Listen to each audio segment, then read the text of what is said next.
अस्सलाम वालेकुम दोस्तों। शुरू अल्लाह के नाम के साथ जो बहुत मेहरबान और नहायत रहम वाला है। कैसे हैं आप लोग? उम्मीद है कि आप लोग ठीक होंगे। आज की स्टोरी हीरा ने शेयर की है मरी से, और उनका ताल्लुक़ एक गांव से है जो मरी के सराउंडिंग में है। उन्होंने अपने गांव का नाम मोड़ी लिखा है। बताती हैं कि हम लोगों के घर जैसे कि पहाड़ियों के ऊपर नीचे आगे पीछे इसी तरह ही होते हैं, कोई प्लेन ग्राउंड तो नहीं होता। तो हम लोग अपनी एक ही फैमिली जैसे ताया या रिश्तेदार एक ही जगह पे बसते थे, ऊपर नीचे करके हमारे घर थे। तो वो कहती हैं कि हमारा घर कुछ इस तरह था कि बरामदे के अंदर कमरे में जाएं तो कमरे के अंदर होता है कि कमरा ख़त्म हो गया, नहीं, मज़ीद आगे दरवाजे थे, स्टोर था या कोई एक्स्ट्रा रूम था जिसके दरवाजे उस कमरे में खुलते थे। और जो है फिर कमरे में आओ तो फिर जो है वहाँ से बंदा एग्ज़िट करता था। तो उन्होंने अपनी दादी की स्टोरी शेयर की है। वो बताती हैं कि मेरी दादो जो है एक टेलर्स का काम करती थी, मतलब बहुत अच्छी वो टेलर थी, और वो बहुत ही दीनदार खातून थी, बहुत मज़हबी थी। घर की साफ़ सफाई ये बहुत ही अच्छे तरीके से उन्होंने ये सारे काम किए थे, सारी ज़िंदगी संभाले रखे। हिरा बताती हैं कि अब वो चारपाई पे होती थी, कुछ अर्सा पहले की बात है, यानी आप कर लें 1.5 साल हो गया इस बात को।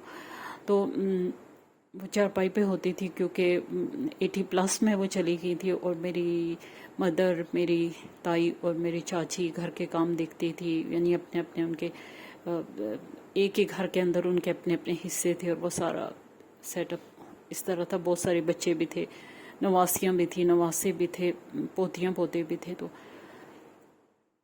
वो बताती हैं कि मेरी दादी जो है फोत होने से पहले अक्सर हमें कहती थी कि इधर आओ ना, इधर आओ, मेरे पास आओ। ये कुछ औरतें इधर से निकल के आती हैं और मेरे पास से गुजर के चली जाती हैं, वो मुझे डराती हैं।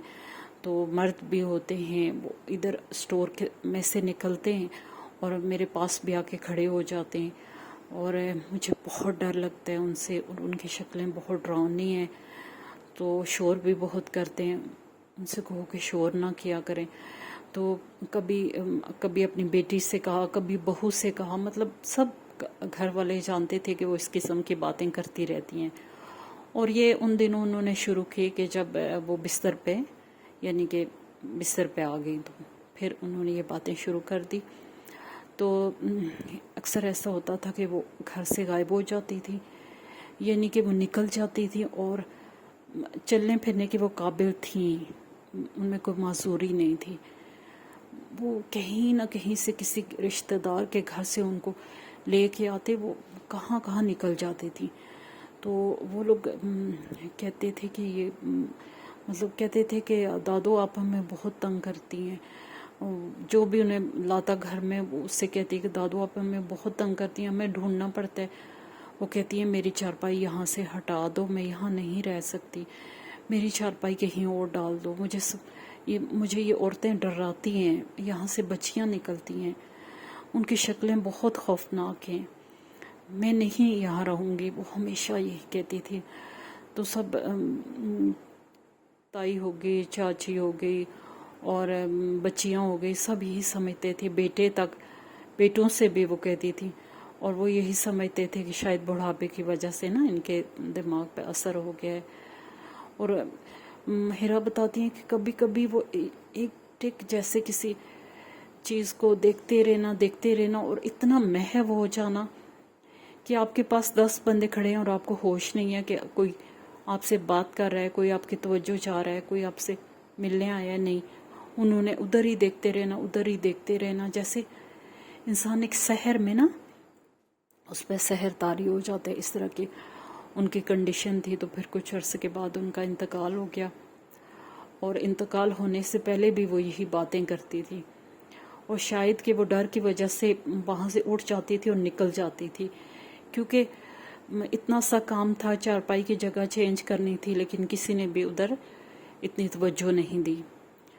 तो जब उनका इंतकाल हो गया तो हिरा कहती हैं कि फिर कहती हैं मुझे बहुत होता था, वो अपने दादू से बहुत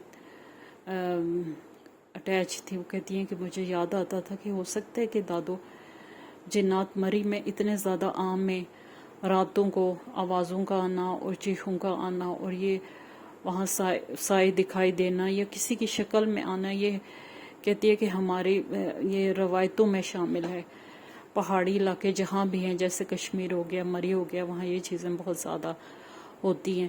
تو ہمارے تایا نے بھی ایکسپیرینس کیا ہوا ہے، ہمارے چچا نے بھی ایکسپیرینس کیا ہوا ہے، اور کہتی ہیں کہ گھر میں ایسا کوئی سوائے بچوں کے ابھی تک کوئی ایسا نہیں ہے جس نے ایکسپیرینس نہ کیا ہو کسی نہ کسی فارم میں. تو یہ جب ان کی دادی فوت ہو گئی تو پھر انہیں اس بات کا بہت احساس ہوتا تھا. تو دوستو یہ تھی آج کی سٹوری، اور شارٹ سٹوری تھی. اور میں آپ سے یہ کہنا چاہوں گی کہ بزرگ تو ہمارے گھر میں ہوتے ہیں، اکثر گھروں میں بزرگ ہوتے ہیں. جن کے زندہ ہیں ان کو چاہیے کہ وہ ان کی باتوں پہ دھیان دیں. جب وہ کوئی بات کہتے ہیں تو ضروری نہیں ہے کہ وہ بڑھاپے کے اثر سے ان کا دماغ ہل گیا ہو، ایسی کوئی بات نہیں ہوتی. بہت سی چیزیں ہوتی ہیں جو ہم ینگ ہوتے ہوئے بوڑھوں کی، جو بوڑھے لوگ ہوتے ہیں ان کی باتوں کو نظر انداز کر دیتے ہیں، اور وہ بیچارے کوئی حقیقت بھی ہے تو اس کو ہم سرے سے ہی نظر انداز کرتے ہیں اور سرے سے سننا ہی نہیں چاہتے. تو ایسا نہیں ہونا چاہیے. یہی انسان ہوتا ہے جو جوان ہوتا ہے اور اپنی زندگی کے بہت اچھے اچھے فیصلے کرتا ہے، اپنی زندگی کو بڑے طریقے اور سمجھداری سے گزارتا ہے، اور بڑے بڑے کام اور بڑی بڑی محنتیں کر کے اس جگہ بڑھاپے تک پہنچتا ہے. تو ضروری نہیں کہ وہ جب بھی کوئی بات کرے اس کا یہی مطلب ہو کہ اس کا دماغ ہل گیا ہے. اپنے بزرگوں کو ٹائم دیں، ان کے پاس بیٹھیں، ان کی بات سنا کریں، کیونکہ اس سے ان کا ٹائم بھی گزر جاتا ہے اور ان کے دل کا بوجھ بھی ہلکا ہو جاتا ہے.